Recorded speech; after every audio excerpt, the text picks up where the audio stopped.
Florida was supposed to be untouchable, a golden coastline, a tax haven, a dream with palm trees. For years, people flooded in, 330,000 new residents, chasing freedom, warmth, and wealth. Governor DeSantis called it the Florida Promise, and for a while, it looked unstoppable. But in August 2025, a storm with a soft name and hard truth, Hurricane Erin, exposed what that promise was really built on. Deals froze, prices cracked, and for the first time, Florida blinked. This isn't just about a storm. It's about the hidden fault lines under paradise. South Florida was the finish line for America's Great Migration. By 2024, Miami-Dade, Palm Beach, and Broward were bursting. Every U-Haul headed south, every realtor's phone on fire. A modest $480,000 home in 2019 flipped for nearly $1 million by spring 2025. Developers couldn't pour concrete fast enough. Entire neighborhoods sold before the paint even dried. Inspection periods? Gone. Appraisals? Skipped. Buyers wired deposits from hotel rooms? Sight unseen. 1 in 3 homes closed in cash. Bidding wars doubled asking prices overnight. It was FOMO with palm trees, and every newcomer thought they were buying safety, not speed. But under the surface, the heat was already cracking the foundation. Because Florida's biggest threat wasn't the weather. It was the cost of being covered. Insurance, the invisible gatekeeper of every deal. And in Florida, that gate was rusting shut. Since 2022, 6 carriers collapsed. Premiums doubled statewide. The average homeowner in Broward now pays $6,191 a year, more than their property taxes. Miami-Dade? $6,070. That's twice the national average.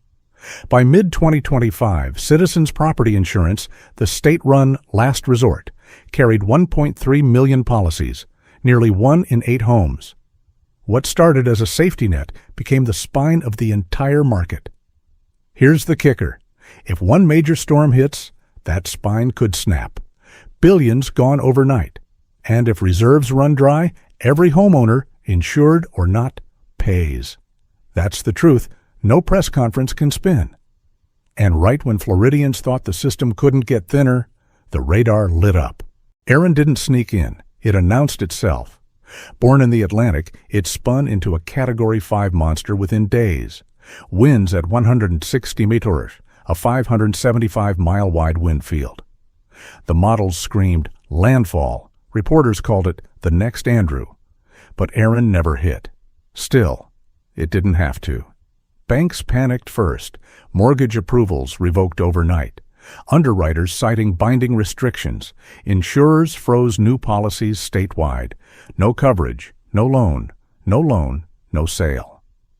In Fort Lauderdale, 21% of pending deals collapsed in 1 week. Across South Florida, 4,000 transactions vanished.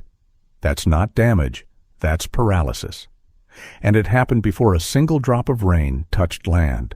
When Erin hovered offshore, Florida's real estate machine seized. Appraisers canceled, inspectors packed up, closings postponed indefinitely. Title companies drew a hard line. No insurance, no deal. Buyers who spent months searching watched their dream homes drift away in an inbox notification. Sellers relisted, desperate. Agents stared at empty calendars. Within a week, the state's hottest housing market looked frozen in amber. And it wasn't the wind doing it, it was fear. Beat pause. That's when the governor stepped up to the mic. Under the press lights, DeSantis looked different. Gone was the victory tone. What came through was frustration and a hint of panic. He called Erin the greatest threat to Florida's housing market in a generation. He blamed insurance carriers for abandoning Floridians. He demanded federal aid before landfall, but the numbers told their own story. 4,000 deals dead. 21% of sales canceled, inventory ballooning. For years, Florida sold itself as the state of stability, a place where sunshine outshined risk. Now even the governor's message was cracking, and national media pounced. Cable networks looped clips of his tight-jawed press conference next to plunging home sale charts. The image was clear. The man who built his brand on control was now fighting the uncontrollable. Money moves faster than storms. When confidence breaks, it doesn't drift. It bolts. Within days, investor data showed the shift. Atlanta up 4% in investor activity. Charlotte doubled its institutional share. Dallas next on deck. Tampa's prices dropped 2%, while Charlotte's climbed 3%. For hedge funds, it was simple math. Less risk, more reward. Search traffic confirmed it. Miami, Atlanta became one of the top relocation pipelines of 2025. Families, too, started scrolling inland, because when the cost of living depends on wind speed and insurance policy fine print, even paradise starts to look like a gamble. Erin drifted north and died over the Atlantic, but the damage was already done.